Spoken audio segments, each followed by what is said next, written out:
Hey guys, welcome to another episode of R-Rated Christianity. For those of you that join us on a regular basis, thank you. We appreciate it.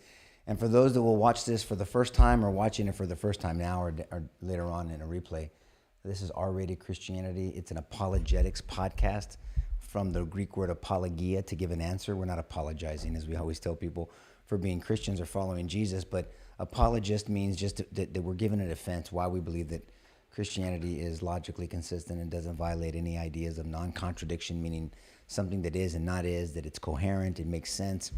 It's experiential, meaning that it can actually live out in our lives in a very meaningful way, and things change. Jesus is real. We believe he is God incarnate. We believe everything the Bible teaches, or that collection of books called the Bible teaches. And it's our job, it's been our journey to study the Bible, not just read it, so we can live it out the best we can, understanding that we're wrapped in flesh. And so no one's perfect. One person walked perfect on this earth, and it wasn't me. But just to strive for something greater than us, and it's Jesus. So the good news is just that, and we want to spread the good news. We're called to do that in Matthew 28:19. But if there's good news, there's bad news. And so we just talk about that as well, and really apply a biblical lens to current events, politics, society, life, things that are relevant in your lives and things that are relevant in a biblical mindset, and see what God has to say about it. So that's kind of what we do. R stands for real, raw, and redemptive. We have real conversations, meaning the topics hopefully are relevant and that are helpful for you to think through them yourself. Yes, we talk in a raw way. This is not the typical. We're not going to talk like this from a pulpit. But look, we just want to be authentic, and the way we express ourselves sometimes gets people a little uncomfortable, but life's uncomfortable, so get over it, please, if you're watching this. And then lastly, though, these real and raw conversations, our goal and our desire is that leads people to a redemptive relationship with that first century Jew that we believe is Messiah, and we know is Jesus, and he is who he says he is. And so that's it. We believe that the cross was real. We believe Jesus was crucified on that cross. We believe that he was buried and rose again, that there's an empty grave, an empty tomb. And because of that, we have the options of either accepting this beautiful gift, this wonderful sacrifice, this bankruptcy of heaven, as we call it, because he's crazy about us. And that gives me hope. Jesus paid for all of my sins because I'm a broken SOB like anybody else, or I was probably worse than most people. But because of Jesus, and because I ended up being persuaded by his life and what he taught and the credibility of the scripture, everything changed. I mean, this is not an act. I don't play Christian. I am a Christian. I'm not a weekend warrior. I believe it all in. And sometimes you take some shit for Jesus. He took a lot for us. And so we talk about things like that. But you can't get there unless you believe God exists in the first place, right? And so that's the topic that kind of was on your heart earlier. We were talking away and just kind of going back and forth. And I've had I call it a pleasure. I've had the pleasure in my journey of speaking to a lot of people that have questions. Agnostic people, atheists, I guess being in politics, you have that opportunity. I mean, more than even more than pastors, you think, or at least not all maybe, but a lot of them. I've just had the opportunity in serving this county. It's a huge county. When you're as open about my faith as I was, you get criticism, you get attacks, you get compliments, of course, and affirmation, but you get opportunity to talk about your faith. But you better be ready to defend it. So I always tell people we're called to be litigators for the Lord. Yes. 2 Timothy 2:15, do your best to show yourself approved to God. A worker, key phrase here, who's not embarrassed to properly handle the word of truth. Unfortunately, many Christians are embarrassed. And the ones that aren't embarrassed maybe don't properly handle the word of truth. And and we're not here, and Christians should not be trying to make God into their image or make the scriptures say what they want the scriptures to say. And we were just talking about an example of that before we got on the air. But our job is to find out what God is saying to us. That if we truly believe he's the architect of everything and that he's real, and some people believe in a transcendent God, a being that's outside of time, space, and matter. And that's how I got there, by the way. Okay, well, if you believe that there's intelligent design, if you believe that there's a being outside of time, space, and matter that created time, space, and matter, well, now let's identify that being. I mean, is it Yahweh? Is it Allah? Is it Hare Krishna? Is it the Buddha? Is it some pantheistic, ideology or the universe, whatever the hell that means? So we got to figure that out. And because then when you figure that out, then I want to direct my adoration to that creator. And so that's kind of been my journey. My journey was very different. I didn't, no disrespect if somebody went to a tent revival. I didn't. I was on the brink of utter destruction. My life was shit. And when your life is shit, you produce shit. I mean, it's just kind of this vicious cycle. And you can't give what you don't have. And it's Matthew 22:36. I didn't realize it at the time. Love the Lord your God. I didn't, with all your heart, mind, soul, and strength. And then love your neighbor with yourself. It's like, fill up your vase and then pass out to everyone else. That's really part of the gospel message. But my vase wasn't filled up with God because I didn't believe in him. I mean, I really didn't believe. I grew up Catholic, but if someone said, why do you believe God is real? I wouldn't have given him a logical answer. I would have said, well, the Bible says so at first. And then say, well, how do you know the Bible is real? Or how the Bible's credible? Did you know this about the Gnostic Gospels and the Dead Sea Scrolls? And there's lost books of the Bible. And if Peter's the head of your church, when I was Catholic, or when I thought I was Catholic, I didn't know what the hell I was. Well, then why doesn't it have a gospel of Peter? Wouldn't you think Jesus the head of the church would have a gospel? What about Mary, his mom? His mom doesn't have a gospel. What about his brother, James? Well, James has letters, but I didn't know about the God. I mean, I couldn't banter back and forth because I didn't know shit. And so, and that leaves a crack in your faith. And then you know what happens with cracks. That's right. That's how it starts. It's how it starts. And then there's a deconstruction. We've talked about deconstruction here, how someone is deconstructed away from their faith because of crafty little soundbite arguments that really have answers to, but most people aren't prepared for. And that falls on the lap of the church because they're not preparing students and even adults on how to give an answer, an apologia. Lack of discipleship. Well, yeah, that's disciple meaning students. Yeah, there's lack of teaching. So you were talking about, and we were talking about, just proof that God even exists, or a transcendent being, right? We know it's the God of the Bible, but the Christian God. But it's a conversation that I don't know how many people need that conversation, because so many people are kind of spiritual and they believe in something. They know there's something out there. They know that this can't be just by accident, even though they advocate for an atheistic worldview. I think more people are realizing, and even in the science world, as you know, George, people are realizing that anytime you have information, you have intelligence behind that, right? I mean, there's information on this phone and no one believes it created itself. There's intelligence. The Tesla, a vehicle, these lights, this camera. To imagine, we're just looking at what is over here. We're just looking at this lens. I can't see people on the other side. And that lens, me just looking in this thing, it's like Star Trek, right? I mean, it just can be propelled all over the world.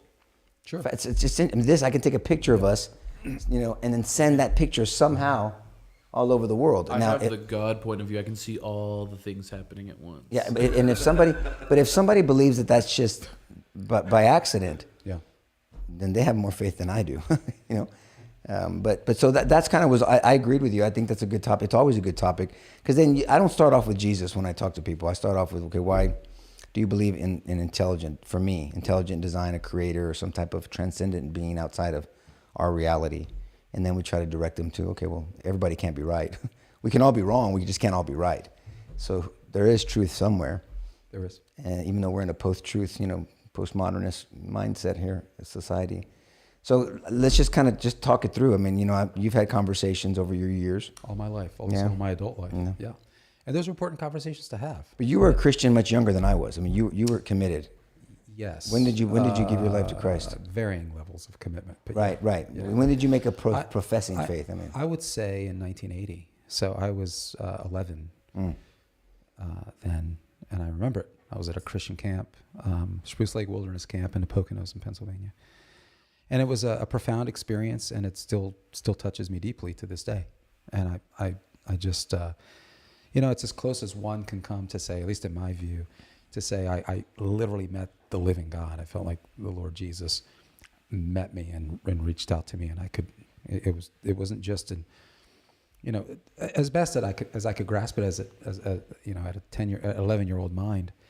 I sensed that there was a work happening in my heart. There was a tenderness that I didn't have before. There was a sense of hope that I didn't have before. A sense of clarity that I didn't have before, about the kinds of things that we're probably going to touch on today, Nico, like why am I here? Surely there's a purpose to all this. This all really just sort of happened by happenstance. Is it truly a product of a series of random events, guided by impersonal, materialistic processes, which is at the heart of basically evolutionary theory, or is there something more to it? And something changed in me. I just sensed that God doesn't only exist, but He loves me. He has a particular interest in my well-being, and that He went to great lengths to extend His love to me through the person of Jesus Christ. Had And something happened in your life before that? It made sense to me. Yeah, I mean, that's right. I had been attending, I grew up Catholic too, and wholly detached. I have kind of a weird background. I was, I have a civil war in my background. Right. So in Africa. So you came from Angola. I was busy. You're Portuguese. Yeah. In Angola, your parents, I've heard the story many, many times, but they fled there, truly fled because of war and communism, and just, I mean, they snuck out barely. Yes. Hearing your mom tell the story, I mean, every time I hear it like it's the first time, and she tells it like she's telling it, the first time. They may be listening tonight, so you better get this right. Well, I'm not going to be tested on it. She's still going to make food for me if I ask. You're not going to be tested on it. So you can go piss on yourself. I'm still getting food from Mama Araujo. But what I'm saying, I love the story, and I love to hear your daddy talk, and he's talking more and more over the years about it. At first he was very quiet about it, and your mom is so, she talks very in reverence, not only to God, and she talks about her faith journey, because Sure. it's obviously progressed over what they've been through, and just it's amazing to hear the story and how they got out of there, and how your Sure. dad got out of there, and he knew people, and they were captive, and your uncle, and all this other stuff, and then they snuck you guys out, and then. No, it's the stuff. It's really epic. It's epic. It's epic. It really is. And then so you truly are an African American, by the way, an American of African descent. And I say this, humbly, but if Cecil B. DeMille was around today, I mean, I'd want to take him a script of my parents' life, and they're amazing human beings. They're a lot stronger than I think I'll ever be. They love the Lord. They love the Lord, and they're just, solid of the earth people, and I second that. just precious human beings, strong people, reliable people, godly people, and so I don't know where the hell I'd be without them. So I'm very grateful for them. But that's your background. So you got here at 9, right? Or 7? That's about right. That's exactly right. 9. So you're 2 years removed from all that shit. Yeah. So that's exactly. We went to Portugal for a very short stint, and then we ended up here. But you were not introduced to a relationship with Christ. No, not at all. Not a shot against your parents. As clueless as they come. But they weren't close to Christ back then either. No. It was very ritualistic, and as I said, they were Catholic. Our whole family overseas is Catholic. It wasn't beyond the ritual. There really wasn't much of a connection to the living God. I agree. And so came to know the Lord. I grew up in a Mennonite church, and I'm very grateful for my very precious Mennonite brothers and sisters that helped me by connecting me to the Lord Jesus. And this Spruce Lake Wilderness Camp is just a wonderful place. I think it still is a wonderful place. But that's where I met the Lord. But I remember then, I was always inquisitive, curious George. I never was that truer than me, I think. But I was always very inquisitive, just infinitely curious. And I didn't need to have a doctorate in cosmology to know that there's a precision to things. That there's an orderliness to things. And I read everything in sight, and I could see in the literature already that there was this inclination towards the notion that the universe is basically a brute fact. It's here. It's always been here. And it's interesting how people talk about the universe in almost in religious terms. It's religious. Well, the universe will take care of that. The universe will just sort of settle that. The universe I heard someone just say the other day, the universe brought us together. A friend of mine said the universe brought us together. And it's like, oh, okay. Yeah, right. Yeah, and it's all very mystical, and it's just, you try to nail them down on it, and they sort of give you the 1,000-yard stare. That never settled quite right with me, and it was really sort of a very crude leaning at that time towards the fine-tuning notion of things, which is, and you've heard of the fine-tuning argument, of course, which basically says that there's evidence for a transcendent, intelligent cause to the universe, and that this fine-tuning that we see goes all the way down to the basic fundamentals of biology and chemistry. I mean, you can see a fine tuning, you can see a precision, an orderliness, a complexity, a function at the cellular level, and you can see it at the planetary level. You can see it at the galactic level. Sure. When you consider where the Earth is on the Perseus arm of the Milky Way galaxy, and what a slight shift, even the slightest shift would mean to Earth, meaning its destruction. When you look at that type of fine tuning, and then you look at complex metabolic pathways at the cellular level, and if a protein is out of whack, if a protein isn't produced, if there's any kind of change in a genome, I mean, and what happens physiologically, what happens phenotypically, meaning what happens when a child is born, it doesn't take much to basically knock the train off the track. There's a fundamental precision to life. There's a fundamental precision to the universe. And a very young life, a very young age, that curiosity was striking to me. And I thought, surely there's a God. And so I think even today as an adult, when I have a conversation with people about God's existence, I go there. I go to conversations about the universe. Because an atheist, by definition, believes that the universe is a brute fact, that the universe is all there is. And they would argue that science corroborates that. When science corroborates no such thing, right? And so we've had seminars on this. Well, I mean, people ask me, well, how do you know God exists? And you just get down to, that's one of the arguments you make. You see the result of God. I mean, you see the effect of something transcendent. And that's why I'm trying to let people know that why does this argument come up? Yep. Because it's like you can say, how do you prove that the wind exists? You can't see it, but you can feel it. You see the effects of the wind. Yeah. And so we see the effects of God from design, from the cosmos, to our body, to the earth, to the precision of the earth, to the complexity. The complexity argument does not support randomness. So there's two choices. I mean, I guess that's right. It does. There's intelligent. I'm bleeding somewhere. There's intelligent design. There's intelligent design, and then there's natural selection through random mutation. Those are your two choices. You believe that there's intelligence behind design, or there's randomness and a lot of specificity and order with randomness. But you don't get order from randomness. You just know that. I mean, we just seen example after example. I've heard a lot of different examples of having order with randomness. And the one that I use a lot is you got a junkyard and you got a million tornadoes over 1 billion years will never produce a Tesla. Forget about the argument of how'd you get the metal, how'd you get the rubber, how'd you get the electronics, how did you get this, how'd you get the handles. The parts are another argument. But even if you had the parts or the junk, you're not going to get a Tesla. I don't care how much time, I don't care how much disorder you're not going to get order from disorder. I want to probe that. Yeah, come on. That's important because the way you say it either opens up a refutation of God in favor of natural selection, or it creates a very powerful argument for the existence of God. And of course, we've talked about this, the design inference. There are a number of elements that comprise the design inference. In other words, what constitutes whether something is designed or not? You've heard those arguments. I mean, you remember in the old seminars we used to offer, we talked about the work of Michael Behe, right? And out of Lehigh University. And 20, 25 years ago, along with Stephen C. Meyer, he was talking about the notion of components in the design inference that show whether something's been designed or whether something is basically accidental. And they start with the idea that you got to start with a highly improbable event.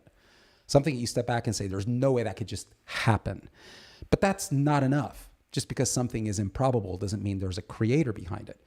You got to go to the next level and say, well, there's a pattern there. There seems to be some complexity. There seems to be a deliberate pattern. My mind immediately goes to something like Mount Rushmore, right? But even that's not enough. And so the last part would be that it actually performs some sort of function. It performs some sort of deliberate function. And those three elements together, it's impossible to deny, if you put them together, that in fact that there is an intelligent creative force behind it. Using Mount Rushmore as an example, I think most rational people would say that didn't happen by basic forces of erosion or movement of tectonic plates or because a volcano erupted. But I don't care how much time. That's right. Right? So you got to step back and say, does it meet those criterion? It's improbable that you would find that chiseled, that you find the faces, the likenesses of presidents of the United States chiseled on the side of geologic strata. That's pretty improbable. Well, there's a pattern. I see a nose, I see ears, I see a mouth, I see those things. And it actually serves a function. Well, what's the function? Well, it communicates something. These are individuals that meant something to the United States, and it's appropriate to pay homage to them by chiseling on the side of a mountain. So you could do this all day long. And the design inference, I think, is powerful and remains a compelling way to analyze whether something is designed or whether something is the product of an accident, basically. Right. And so there's thinking behind it. There's logic behind this. But there's huge ramifications of this. I mean, at least for me, when you live, look, we are all designed to follow, dare I say, worship something. I mean, everybody does. The atheist worships something. Everybody gives homage or follows something to give them their rules of engagement, right? I mean, society is interesting. People are weird. I mean, the Christian will say we're broken without Christ. I mean, why are you a Christian? Because you think you're too good? No, because I suck.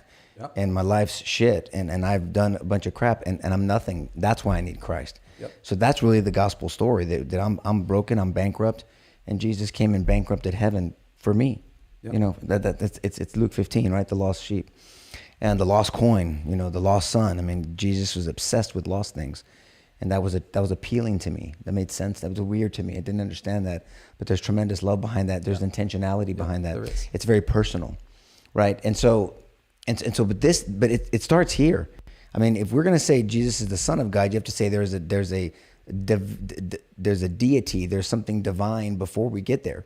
I mean, people get stuck on, he's a good dude, he's whatever, which is whatever. Sure. I like to C.S. Lewis say he's either a poached egg and he's crazy, or he's God. You can't have it both ways. You can't say he's a nice dude, because he wouldn't be. He'd be a liar. Yeah, you're getting into the morality. That's it. That's a different aspect. Yeah. But all I'm saying is there's a reason why we have to go through these steps, because people want to just introduce people to Jesus, and maybe some people can go straight there. They believe that there's something out there, more agnostic.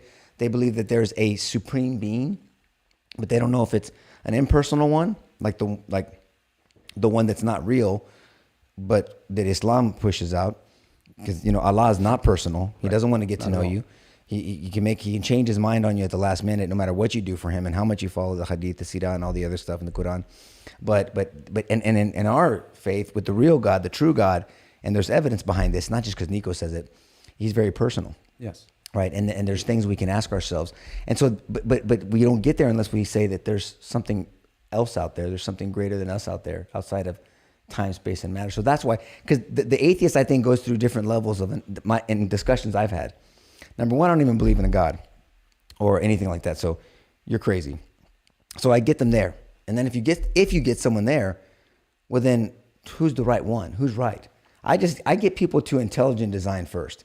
Because then we're outside of kind of a naturalistic mindset. I think that's useful. I like to start at the logical side of it. You've heard the Kalam cosmological argument that talks about the universe has to have a cause. There's a philosophical side to that argument, and it's a cosmological argument. Again, an argument for the existence of the cosmos or the universe. Right.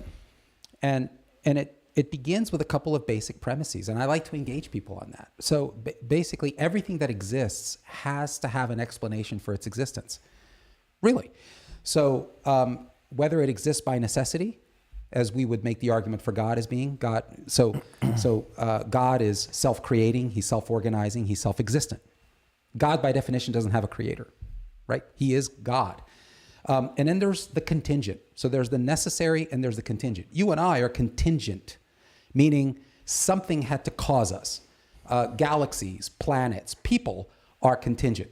So when you say, hey, X, Y, and Z exists, there has to be an explanation for that existence. We know the universe exists, so there has to be an explanation for its existence. But the average atheist will say, well, no, the universe just exists. So what they're saying is that the universe is self-existent. And the reality is that science, because that's their fallback position, that in fact science corroborates the notion that the universe has always been around. And the reality is that science doesn't corroborate that. No, it's opposite. Exactly right. And so the Bible's been saying that from day one. Genesis 1:1. Just so people know, so before kind of Einstein and Dr. Hubble, kind of the prevailing view, even in the scientific community back in the early 1900s and before, was just the cosmos always existed. The cosmos was eternal. Eternal. So people believed in something eternal, which is ironic, right?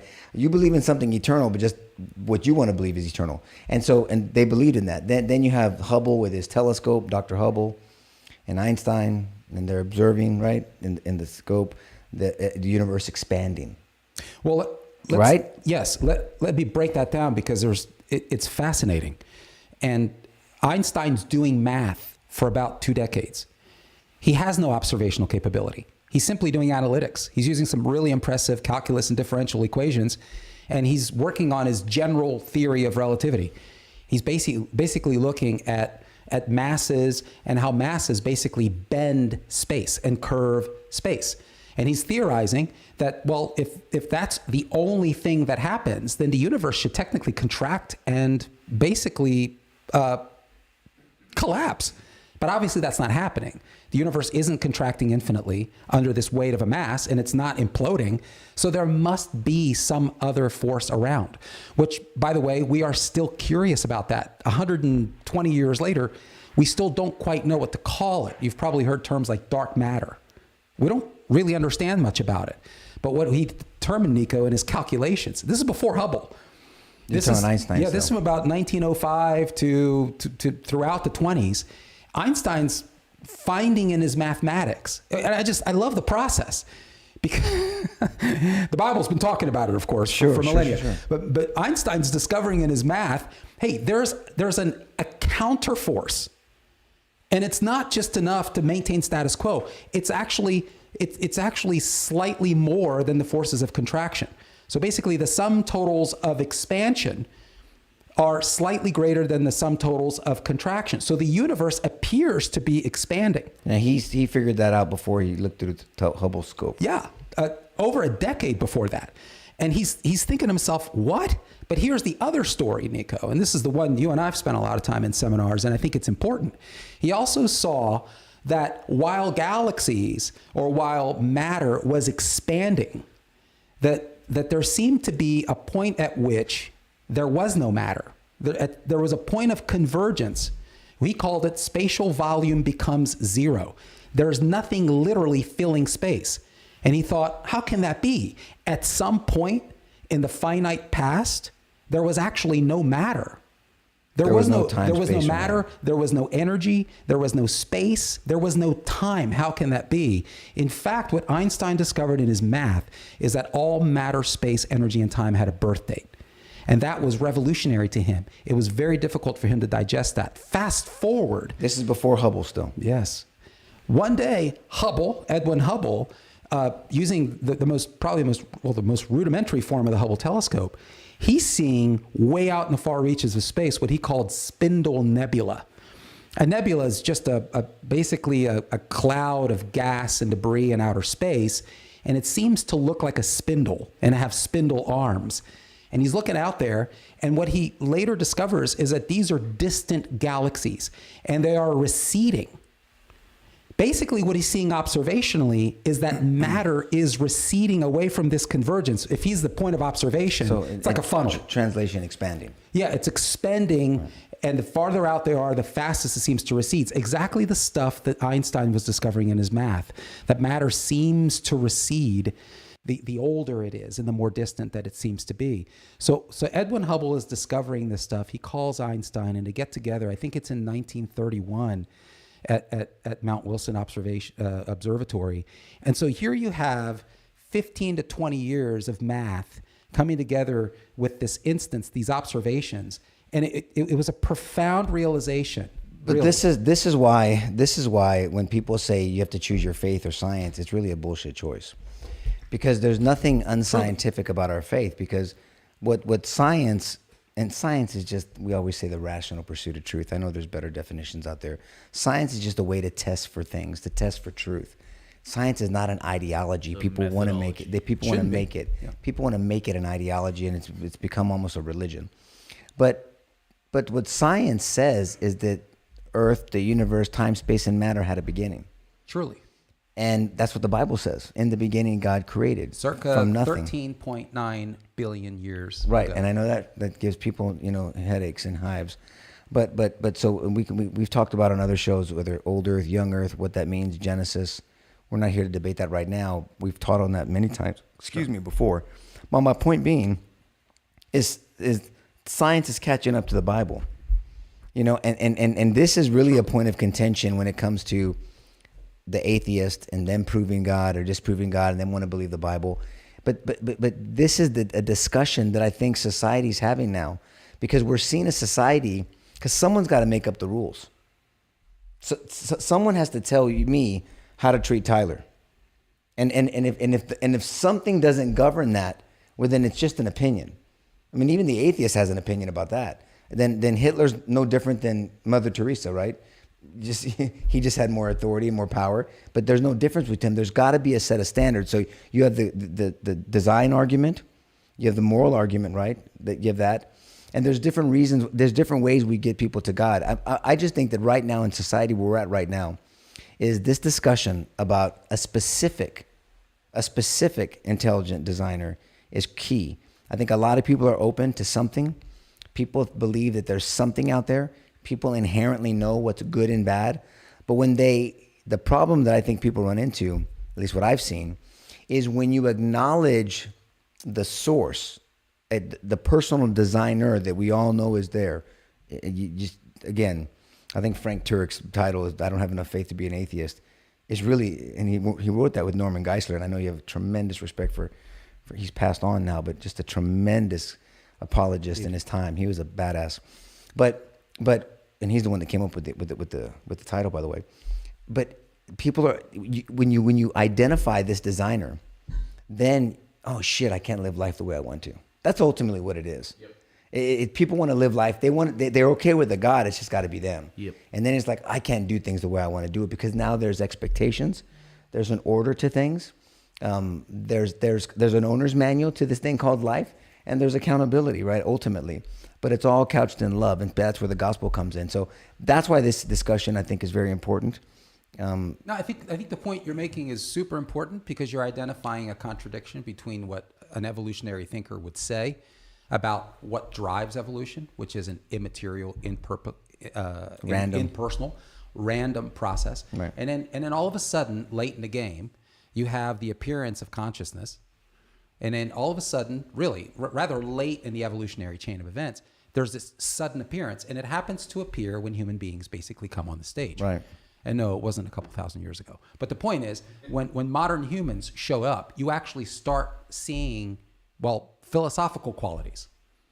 You start seeing concern about right and wrong. You start seeing concern about life after death. You start seeing the appearance of religious rituals and expressions. This is late in the evolutionary cycle. Right. Now, Richard Dawkins would say, well, in the argued, we don't support evolution. There's no evidence of it. You're just saying in their theory. The point is, it's sudden. There's nothing progressive Correct. about evolution. Is a stepwise appearance of complexities in the life cycle of creatures and man, basically. And so you have these novel biological features that are appearing over time, the greater building on the lesser. Right. That's not what's happening here. The appearance of consciousness appears relatively suddenly with modern humans. And so there's no evolutionary explanation for that. That's Correct. the point. It appears with modern humans. So that becomes a contradiction of things. And then there's the morality aspect.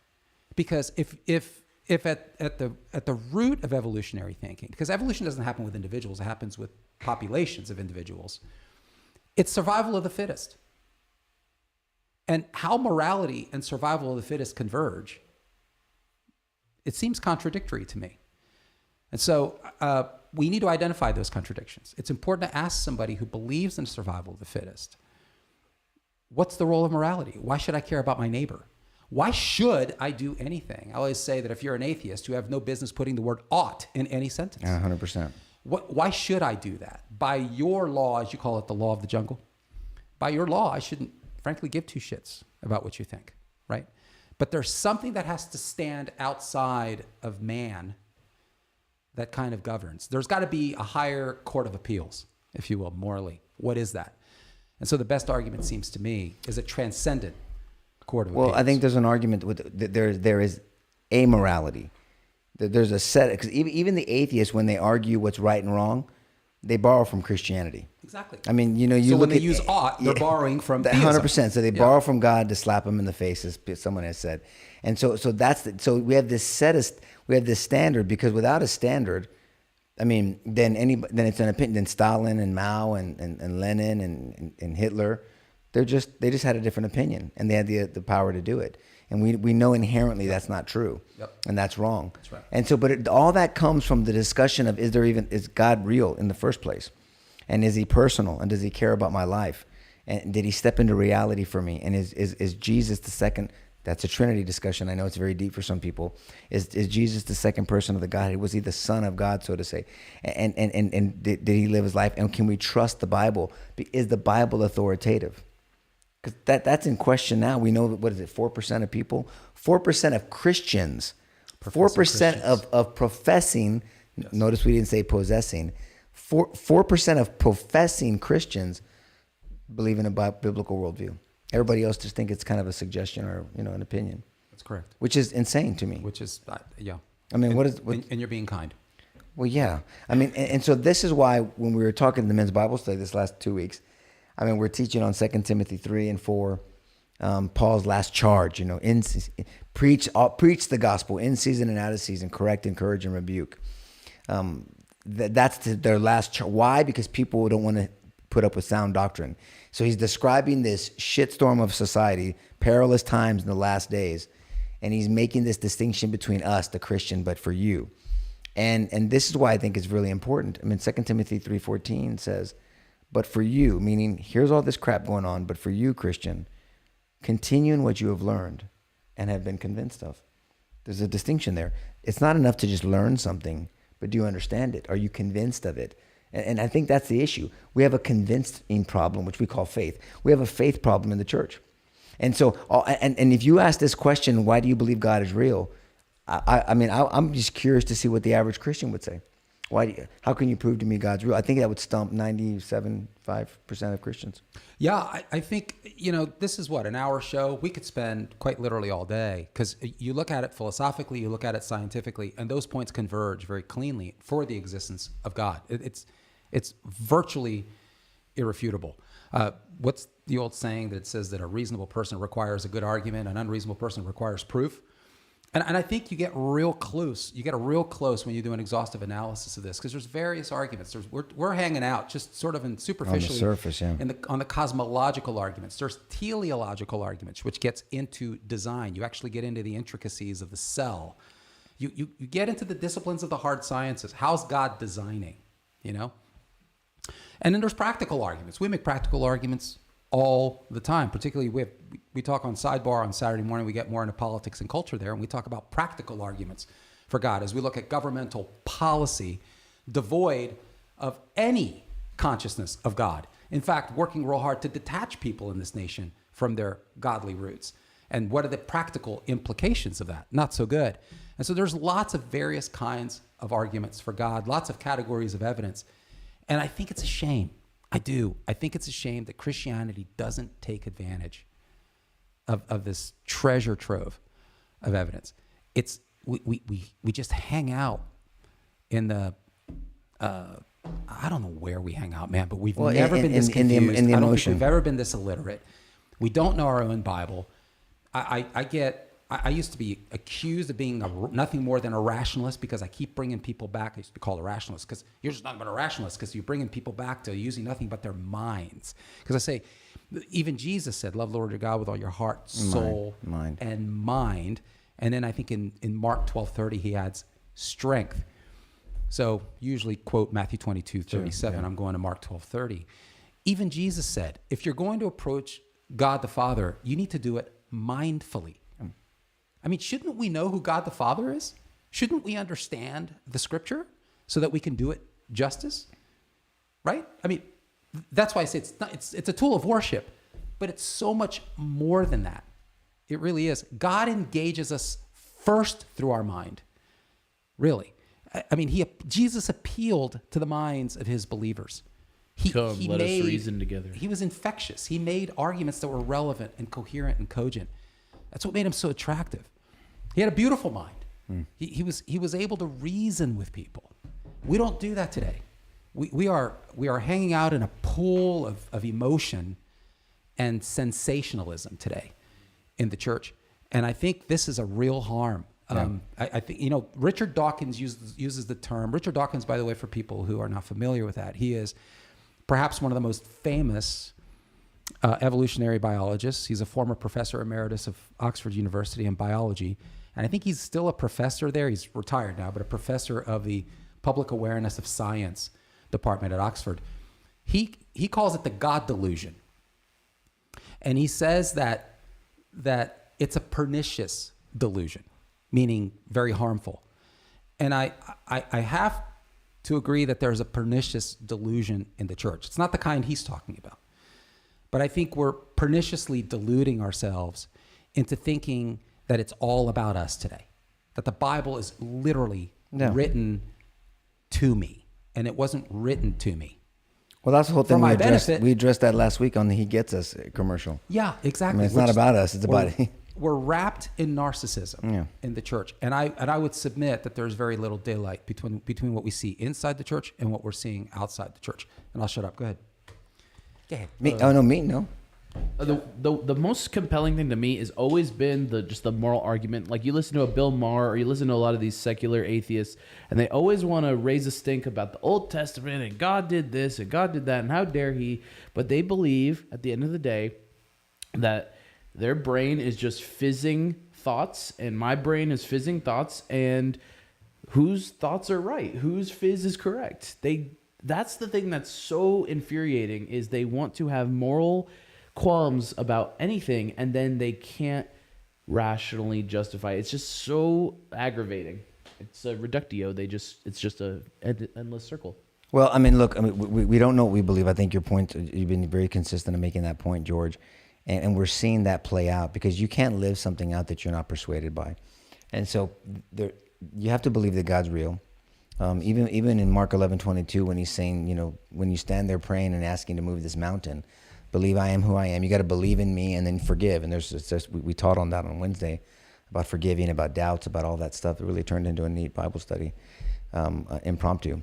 But we have to. I mean, you can't worship and give glory to someone that you don't believe is real.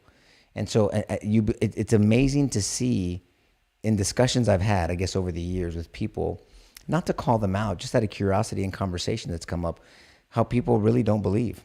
That's right. I mean, they can't articulate at all, and they should be to articulate. I'm not saying you have to get into a debate with somebody and be able to litigate this, but you should be able to get for yourself. You should be able to debate yourself. I always challenge yourself. Yeah, self-talk. That's how I started my journey.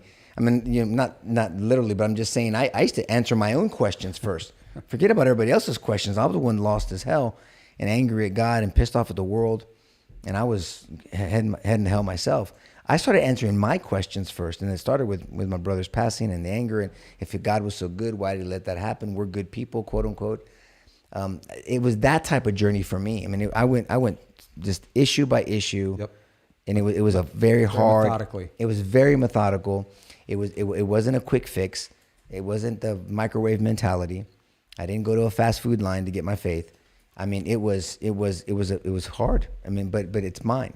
I watched you. Oh yeah, that's right. You were part of it for many years. Yeah, and so it's mine, and I'm fully persuaded, fully convinced of it.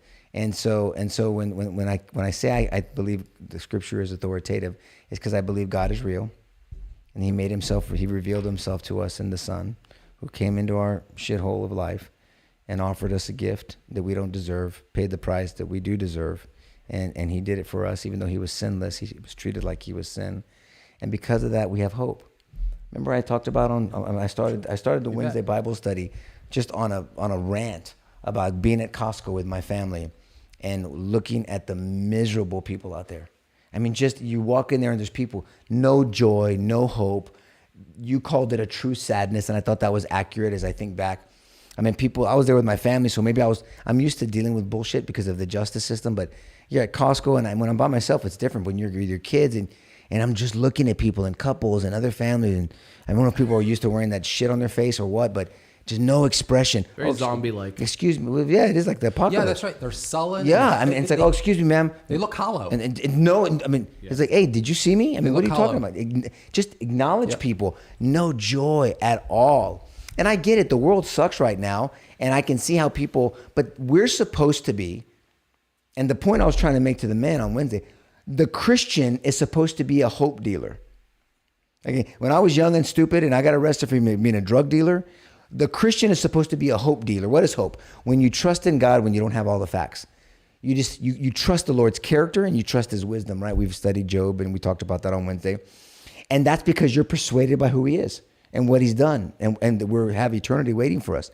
We're supposed to be modeling hope. And it's easy for the Christian to just fall in line and just get back into zombie mode and start looking around and no joy. How do we bring people to the gospel if we're not persuaded ourselves? And look, and I'm human too, and so it's easy to get trapped into that. But as the follower of Jesus Christ, you should be dealing hope. I love it. And it's not a fruity, mystical concept. No, you said it's trusting God when you don't have all the facts.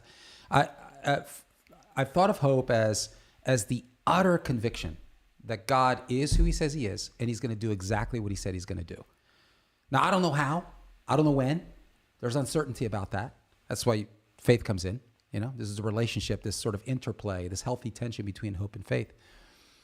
But yeah, we ought to be finding ways to communicate that to people prayerfully, lovingly, gently. You mentioned 2 Timothy 2:15 and 16 earlier. 10 verses or so later, he says, you do all of that. You defend the scriptures.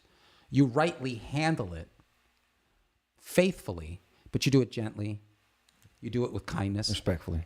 You do it with patience. And I, because basically angry people usually tend to get defensive, and defensive people can't think very clearly, and they don't make very good, cogent, coherent arguments. So it's good to remember that's exactly right. We ought to be ambassadors of hope. 100%. That's the point.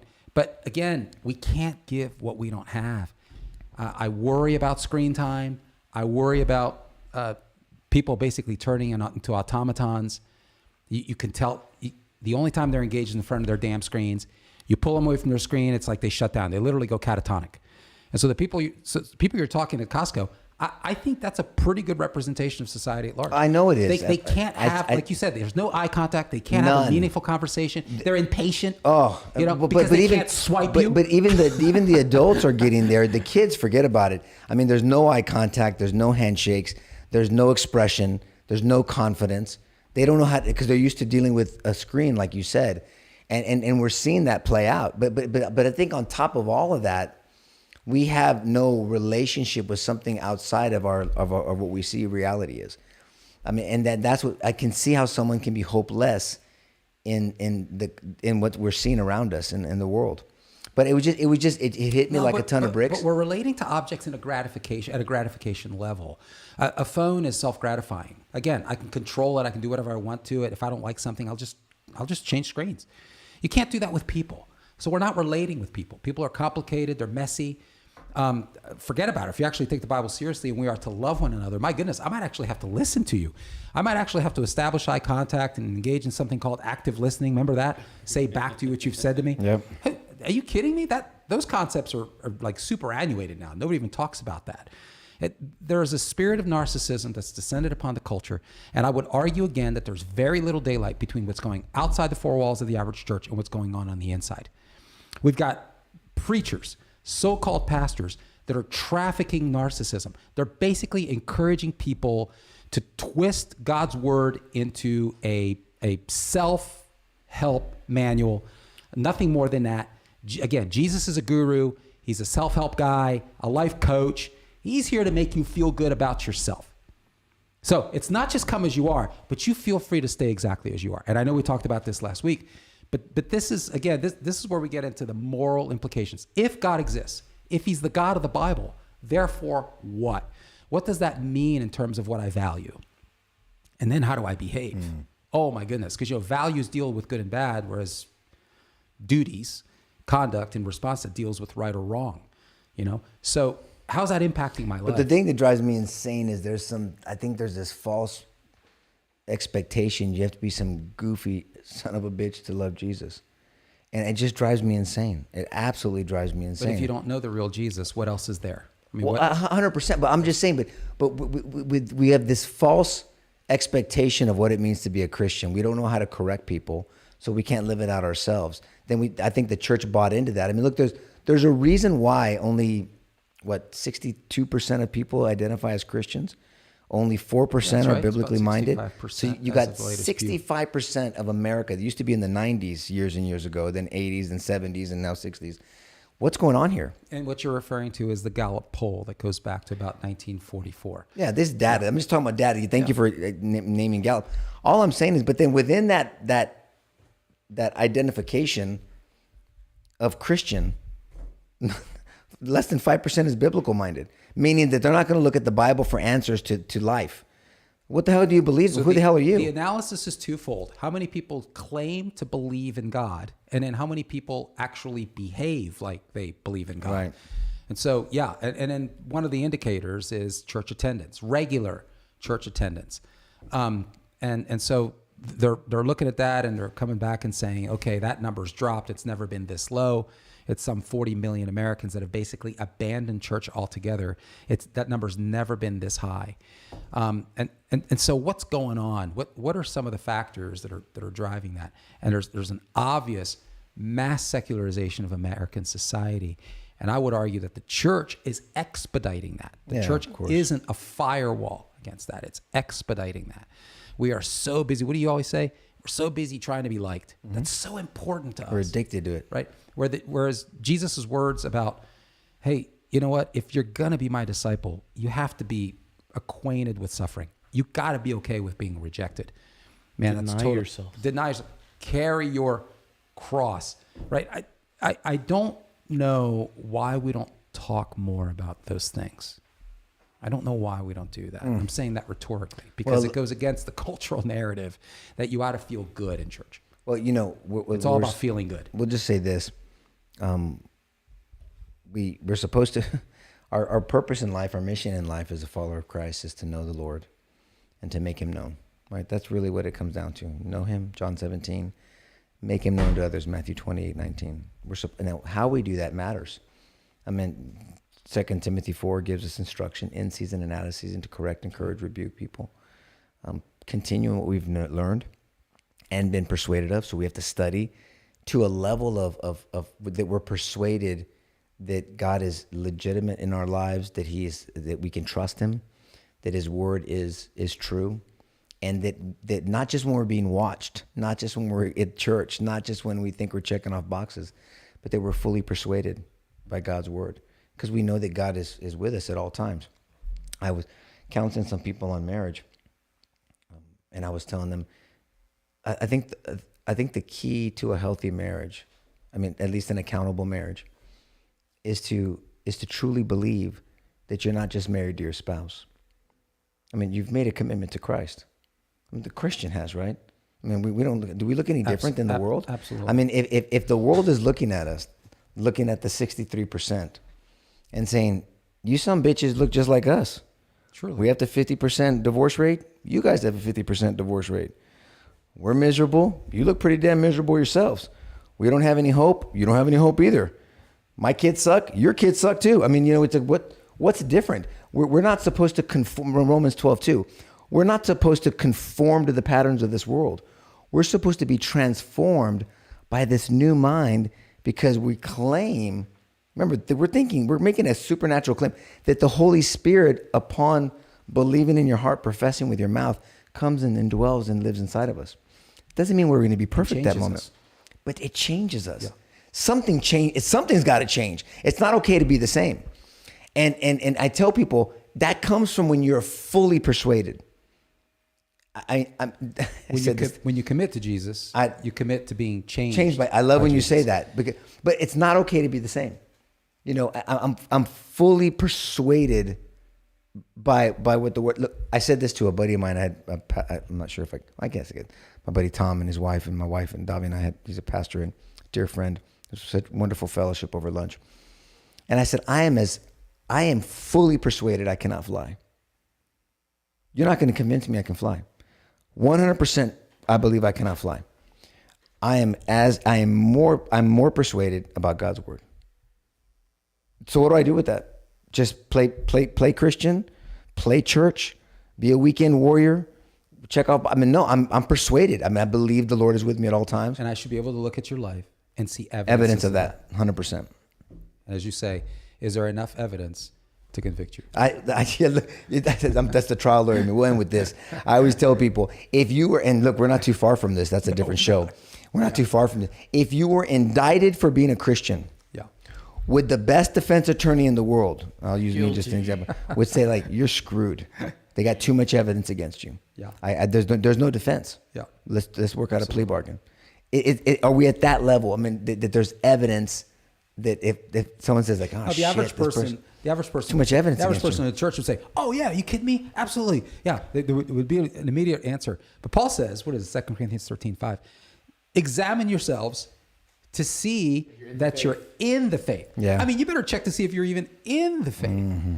And so I always come back to feeling bad because it's the exact opposite movement of the average pastoral minister today. They want to bring people in. They want them to feel good. They want you to feel good. I get it. You want to welcome people. You want to be warm to people. You want to be genuinely kind to people. That's fine. But the feeling good thing is deeply problematic because explaining the gospel to people is unpleasant in the implications. You have to start with really, really bad news. The idea that you're far from God and that apart from him, there is no way forward that doesn't lead to death and destruction. That's not a great message. You're not going to feel good about that. But that has to happen. But we do it in society. In a thriving, healthy family of God. We don't have those discussions. The problem is, but we don't have a problem doing that in reality. What do I mean? You mean outside of church? Outside of church. I mean, your kid is abusing and dependent on alcohol and drugs and not working and getting drunk and getting intoxicated and all jacked up in the weekends and, got arrested for DWI or possession of controls or some shit. Yep. And they're just ruining their lives. Yep. Right. I mean, you know how many parents and family members have had interventions and I said, I won't use the word, you're effing up your life. What are you doing? When you need help, this is not the path forward. You're not living up to your potential. We have no problem doing that.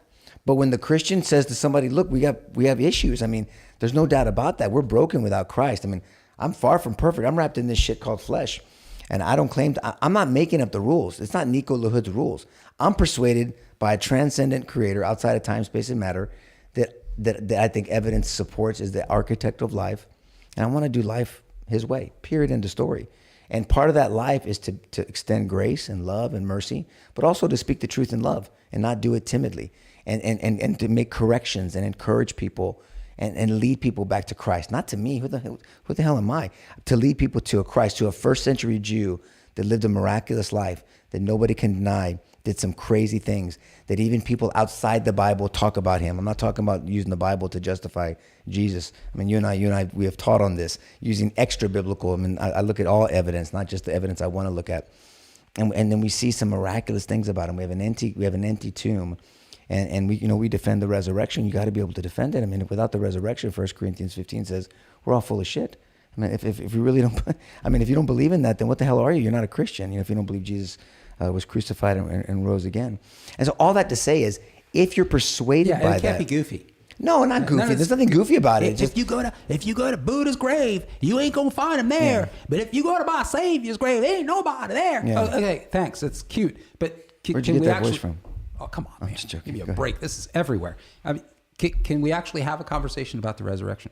Because Jesus was a historical figure. It is a historical event. Maybe we got to talk about history, but that might actually require a little bit of work. So I don't know what is contributing to the narcissism. I think it is the spirit of the age. It's the spirit of the culture coming into the church. Yeah. What's troubling is the rapidity, the speed, the willingness with which it's being embraced. And so this is really a call to action, isn't it? I hope so. It's a warning. I hope so. It really I is. mean, we need to. I mean, obviously, we can just look at. I mean, I don't know how anybody that thinks that our society is doing well right now. That's all. I mean, we have the honest conversations. We should have respectful conversations with people, even if we disagree. Yeah, but there's people that think that society. There's people that think everything's just hunky dory and just fine. Well, I think that I think they're playing gymnastics with the facts, but that's fine. They're entitled to if that's their standard. All I'm saying is we need to model good conversation. We need to model respectful conversation. We need to be able to defend our positions. We don't get a pass. I mean, the Christian doesn't get a pass. We should be, we have evidence. We have strong evidence to support our worldview. And we should be able to talk about it. That's all. And ask questions, critically think, ask questions back and forth, field questions, give questions, not be a punching bag. Don't be a piñata. Give it as well as you can take it, and respectful and lovingly, because you want to bring people to Christ. No one's ever been argued to Jesus. You stupid son of a bitch! You're gonna go to hell. You better love Jesus. Okay, I love Jesus. Nobody. I've never seen that work. I've never seen it work. And Jesus didn't model that. You mean harassed? Yeah, there's nothing wrong with an argument. No. You mean like a? Yeah, I'm talking about like I always give the example. When I was in office, I was at the one of the MLK marches, and there was this dude. I mean, I should have been wearing a tinfoil hat. He had all kinds of shit on him, backpack with this and flags and then signs and yelling at me that I was going to hell. He didn't even know me, but he's yelling, telling me I'm going to hell. I was like, what am I going to hell for? And then everybody, boss me, just ignore him. I go, I can't. I said, what am I going to hell for? You're going to hell. I go, why am I going to hell? You need to know Jesus. How do you know if I know Jesus or not? You need Jesus in your life. I have Jesus in my life. I love him. He's my savior. You're going to hell. Well, shit, you're going first because you suck. Fine, you're going to hell. I said, okay. I laughed at him. I said, God bless you. Don't bless me, God. I got Jesus. But that's not an argument. No, the guy's an idiot. The guy's prick. well, no, he's got mental problems. But what I'm saying is, that guy's done well. But that's not the standard of Christianity. But the antagonist will say, that's how crazy you guys are. That is not a Christian. This guy's got problems. He needs a doctor. But all that to say is, look, we should get a little prickly about, because good arguments are good. I mean, it helps us distinguish between good and bad. I guess I'm talking about yelling at somebody. Yeah, clarifying, debating. Yeah, arguing. Yes, I agree with you. 100%. When we talk about arguments for God, for instance, I'm saying you shouldn't get into an argument per se. You should make an argument. Yeah. All right, guys. All right. Well, thanks for your patience. We went a little over because we started late. God bless you guys. I hope this was helpful. Make some comments, suggestions. Share this with someone you think may benefit from it. Have a blessed weekend, and thanks for tuning in.